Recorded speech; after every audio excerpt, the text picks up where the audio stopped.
Ya, sebelumnya terima kasih atas kesempatan yang telah diberikan. Menanggapi hal tersebut, izinkan saya untuk memberikan beberapa argumen saya.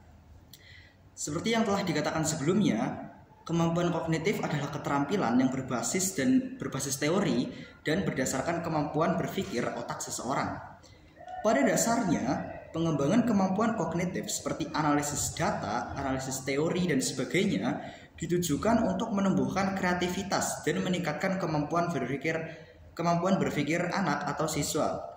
Selain itu, anak dengan kemampuan kognitif cenderung lebih efektif dalam mengambil keputusan berdasarkan analisis nyata, berbeda dengan anak yang memiliki kemampuan praktik. Maka dari itu, kami sebagai tim oposisi menyatakan tidak sepakat dengan mosi perdebatan siang hari ini dikarenakan beberapa aspek berikut. Yang pertama, kemampuan kognitif dapat mempengaruhi pola pikir anak.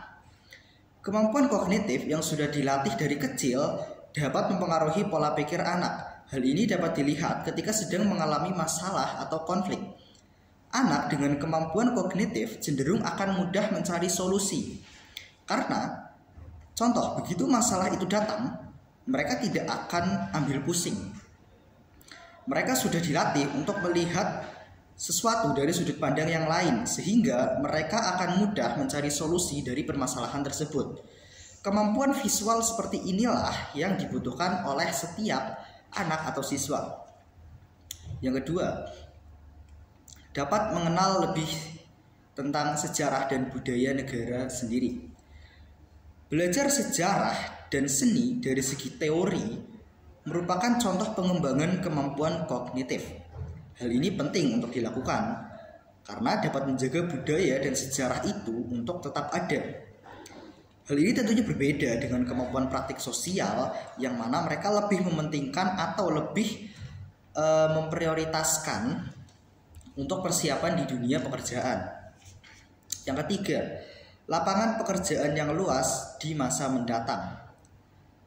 Berbicara tentang prospek kerja, pengembangan kemampuan praktik sosial hanya berfokus untuk menyiapkan seseorang di dunia pekerjaan di masa sekarang, yang memang lebih banyak mengandalkan kemampuan berkomunikasi, seperti halnya psikolog, pengacara, bekerja di beberapa organisasi.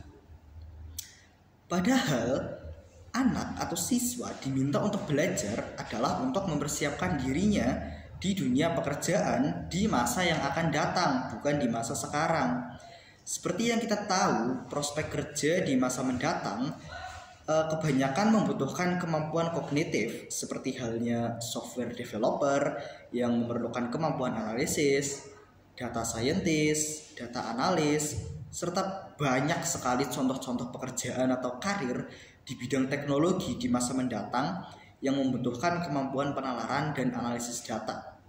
Nah, hal seperti inilah yang kemudian membuat kemampuan kognitif itu penting untuk dikembangkan oleh seorang anak atau siswa. Yang keempat, pekerjaan di masa sekarang juga membutuhkan kemampuan kognitif. Nah, jika kita bicara dalam lingkup pekerjaan, kita bicara dalam lingkup pekerjaan yang sederhana saja. Karyawan misalnya. Bahkan untuk menjadi seorang karyawan sekalipun, kita tidak hanya membutuhkan skill komunikasi dan kerjasama yang sudah dilatih dalam sistem pendidikan praktik visual. Tetapi selain hal itu, kita juga membutuhkan kemampuan kognitif seperti kemampuan pemecahan masalah dalam kondisi yang rumit dan kompleks. Kemudian kemampuan penalaran verbal untuk meningkatkan efektivitas komunikasi. Karena seperti yang dikatakan sebelumnya, pekerjaan di masa sekarang, kenapa praktik sosial itu penting? Karena pekerjaan di masa sekarang banyak melibatkan komunikasi. Nah, kemampuan kognitif berupa penalaran verbal, nah ini juga dibutuhkan untuk meningkatkan efektivitas dari komunikasi itu sendiri. Kemudian ada kemampuan beradaptasi dengan perubahan secara fleksibel dan masih banyak lagi. Nah, dengan beberapa poin ini dapat disimpulkan bahwa kemampuan kognitif itu penting untuk dikembangkan oleh anak atau siswa sedari kecil untuk mempersiapkan dirinya di dunia pekerjaan di masa mendatang. Maka penting bagi pemerintah untuk menerapkan sistem pendidikan yang berfokus pada kemampuan kognitif dengan tidak mengesampingkan pengembangan kemampuan praktik sosial. Sekian, terima kasih.